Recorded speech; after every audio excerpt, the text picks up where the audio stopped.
What if I told you that the royal who might hold the key to understanding Harry and Meghan's future relationship with the crown isn't Charles, isn't William, but a 75-year-old woman who just revealed her secret retirement plan that could change everything?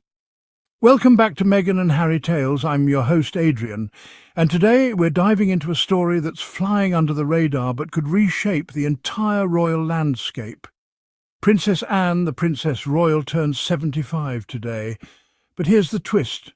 She's just announced she's planning to step back at 80 and retire completely at 90, and her approach to royal service, her boundary setting, and her refusal to play the media game. It's eerily similar to what Harry and Meghan were trying to achieve, except she's done it successfully for 5 decades. But here's what makes today's story fascinating.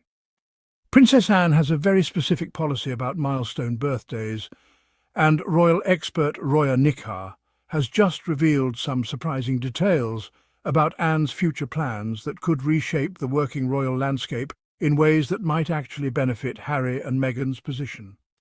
Stay with me as we unpack this story. Let's start with something that perfectly encapsulates Princess Anne's no-nonsense approach to royal life.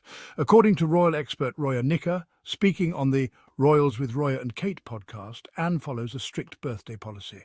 And I quote, "Anne's policy is, I will do things for my birthdays that have a 0, but I won't do things for my birthdays that have a 5. Think about that for a moment. While most of us might celebrate every milestone, Anne has drawn a clear line. She'll mark her 70th, 80th and 90th birthdays, the decade markers, but not 75th, 85th or 95th. This isn't about being difficult, it's about maintaining control over her narrative and avoiding excessive fanfare. And true to form, Nikar reports that Anne has actually cancelled meetings in the run-up to today, specifically to avoid discussions about how she might mark her 75th. This is a woman who knows exactly what she wants and isn't afraid to set boundaries, something Harry and Meghan can probably relate to, given their own struggles with media attention and royal protocol. Remember her 70th birthday? The Daily Mail reported she was supposed to have a grand soirée hosted by her mother, Queen Elizabeth, at Buckingham Palace. Instead, Anne chose a sailing trip around Scotland's west coast with her husband, Vice Admiral Sir Timothy Lawrence. Private, meaningful, and entirely on her own terms. This approach to milestone celebrations reveals something crucial about Anne's character. She's never been interested in pomp for the sake of it. She serves because she believes in the work, not because she enjoys the spotlight. And that philosophy might just be influencing a new generation of royals, including Harry, who has often spoken about wanting to serve without the circus. Now here's where today's story gets really interesting for the future of the monarchy. Roya Nikar revealed that Princess Anne has shared her long-term plans with her team, and they're quite specific. Anne has reportedly said, "I'm going to start winding down a little bit at 80 in 5 years' time, and then I want to step back completely at 90. Let's put this in context. Anne is currently the hardest working royal, and I mean that literally. Last year alone, she undertook 474 official engagements.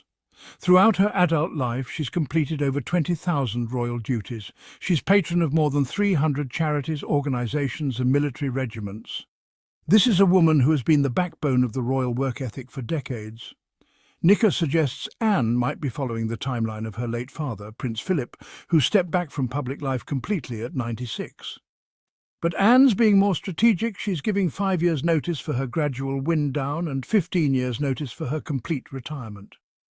Now, think about what this means for the royal family's working structure. King Charles is 75 today, the same age Anne is turning. Prince William is 42, and while he's taking on more duties, he's also balancing young family life. Catherine is recovering from her health challenges. The working royal pool is getting smaller.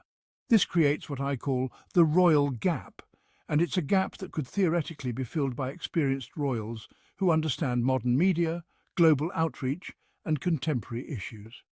Could this eventually open conversations about Harry and Meghan's role? It's worth considering, especially as Anne herself has always been pragmatic about what works best for the institution. Here's something that often gets overlooked in royal commentary. Princess Anne was actually a pioneer of the modern royal approach, that Harry and Meghan later tried to implement, though under very different circumstances. Let's look at the evidence. Anne chose not to give her children, Peter and Zara Phillips, royal titles. This wasn't an oversight. It was a deliberate decision to give them more normal lives while still maintaining their connection to the family. Sound familiar? It should, because it's essentially what Harry and Meghan wanted for Archie and Lilibet, though their situation was complicated by other factors. Anne has also maintained a careful balance between duty and privacy throughout her career. She does the work, does it exceptionally well, but doesn't court media attention. She's rarely involved in tabloid drama, doesn't give controversial interviews, and has managed to serve for decades without major scandal. Her approach to royal duties is also refreshingly straightforward. She focuses on causes she genuinely cares about, particularly those related to maritime issues, sports, and international development. She doesn't spread herself thin, trying to be everything to everyone. She picked her lanes and became genuinely expert in them.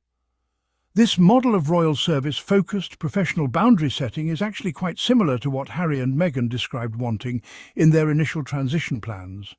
The difference, of course, was in the execution and the external pressures they faced. Anne has also shown that it's possible to be both completely loyal to the crown and independently minded. She's never publicly criticised the institution, but she's also never been afraid to do things her way when it makes sense. She supported her brother Charles during his difficult years, welcomed Camilla into the family early on, and has maintained relationships across all the royal family's various dramas. Let's talk numbers for a moment, because Princess Anne's work ethic is genuinely extraordinary. 474 engagements last year, over 20,000 throughout her adult life, patron of more than 300 organisations. These aren't just ceremonial appearances. Anne is known for doing her homework, asking real questions, and making meaningful contributions to the causes she supports. Compare this to other working royals, and you'll see why Anne's potential step back is so significant. While exact numbers vary year to year, Anne consistently outperforms other family members in terms of sheer volume of official duties. She's been the reliable workhorse of the family for decades, but it's not just about quantity, it's about quality. Anne's engagements are typically substantive. She visits hospitals and understands healthcare policy. She supports maritime organisations and actually knows about shipping and naval issues. She works with international development charities and has genuine expertise in global aid work. This approach to royal duty, becoming genuinely expert in your areas rather than just showing up, is something that both Harry and William learned from watching their aunt. Harry's work with Invictus Games showed this kind of deep, expert engagement. His understanding of veteran issues wasn't superficial, it was based on genuine knowledge and experience. Anne has also been remarkably consistent in her approach to media relations. She gives access when it serves the causes she supports, but she doesn't engage with tabloid culture or celebrity-style coverage. She's proven that it's possible to be an effective royal without being a constant media presence, though this approach requires the luxury of not being directly in the line of succession, which Harry obviously didn't have. Princess Anne's relationship with her nephews William and Harry offers some interesting insights into royal family dynamics. She's often described as the aunt who treats them like adults rather than future kings, and both princes have spoken warmly about her influence on their lives. Anne represented a different model of royal service during their formative years. While their father Charles was often criticised for being too serious or too focused on his causes, Anne showed them that you could be deeply committed to duty while still maintaining a sense of humour and perspective about the role. Her marriage to Timothy Lawrence after her divorce from Captain Mark Phillips also demonstrated that it was possible to find personal happiness while maintaining royal duties. This wasn't lost on Harry, who saw in his aunt an example of someone who had navigated personal challenges without abandoning her commitment to service. The question now is how Anne's gradual step back will affect the family dynamic. She's been a stabilising presence during various royal crises, someone who focuses on the work rather than the drama. As she winds down her schedule, that steady influence may be missed. But Anne's legacy isn't just about the work she's done, It's about the model she's created. She's shown that royal service can be professional, effective and authentic without being performative. She's demonstrated that you can serve the crown while maintaining your own principles and boundaries. For Harry and Meghan, watching from California, Anne's approach might offer lessons about the kind of royal service that actually works, focused, expert and genuine rather than reactive to media pressure. As Princess Anne turns 75 today, we're not just celebrating another royal birthday, we're acknowledging the end of an era and the beginning of a transition that will reshape how the royal family operates. Anne's 5-year wind-down plan and eventual retirement will leave a significant gap in the royal working structure. Her model of service expert, consistent and boundary setting offers lessons for how the monarchy might evolve in the coming decades. Whether this evolution might eventually create space for different approaches to royal service, including potentially Harry and Meghan's vision of global humanitarian work, remains to be seen. But one thing is certain, Princess Anne has set a standard for what effective royal service looks like, and that legacy will influence the family long after she steps back. Thank you for joining me for this special birthday tribute on Meghan and Harry tales. What do you think about Princess Anne's approach to royal duty? Could her model offer a path forward for other members of the family? Let me know in the comments below, and don't forget to subscribe for more royal insights. Until next time, I'm Adrian and this has been Meghan and Harry Tales.